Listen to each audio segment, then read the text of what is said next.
Good morning, good morning, good morning. Good morning sa ating lahat.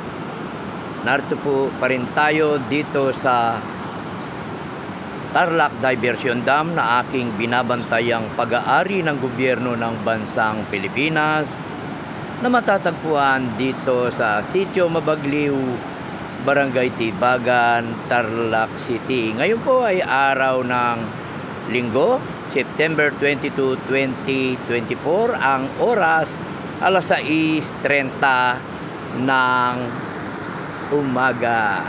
At yan po nakikita ninyo ang kalagayan ng aking binabantayang Tarlac Diversion Dam na matatagpuan dito sa Sitio Mabagliw, Barangay Tibagan, Tarlac City. Ay malabo pa rin po ang tubig. Ibig sabihin, may ulan pa pong nangyayari kahit mahina dyan sa taas ng upper stream ng ilog na ito. Ayan. Kaya naman kung mapapansin nyo, bumaba pa po ang ating tubig. Ayan. 5.40 meters po ang level ng ating tubig. Kahapon ay 5.60.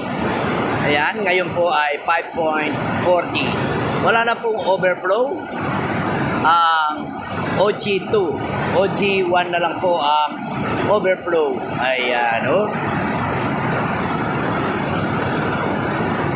At ang kaulapan po ay makulimlim. Kung mapapansin nyo, may nagbabadya na namang ulan. Ngayon po sa oras na ito ay atik-atik, sabi nga ng mga broadcaster.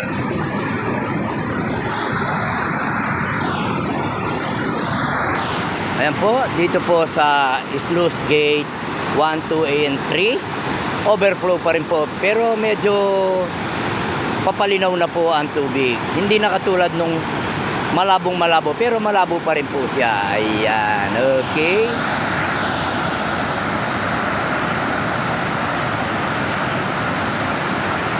Ayan, oh. Yan po, OG1. Overflow pa rin po, pero ang OG2 ay halos wala na pong overflow. Yan, konti-konti na lang po yung medyo na lang.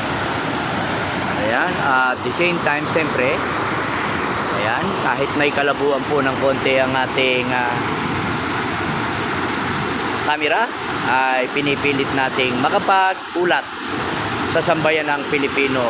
At lalo higit dito sa ikalawang distrito ng Tarlac, at especially dyan po sa 3rd District, especially dyan po sa bayan ng La Paz, lalawigan ng Tarlac. Ito po ang inyong abang lingkod, Joselito Perez Garcia, na nagsasabing ang kalusugan ay kayamanan. Huwag nating abusuhin o pabayaan ang ating katawan, bagkus ito'y ating ingatan, sapagkat ito'y regalo at handog ng Poong may kapal. Marami pong salamat. Sumaatin ang banal na pagpapala ng Amang Lumikha. Makulimlim na umaga po sa ating lahat.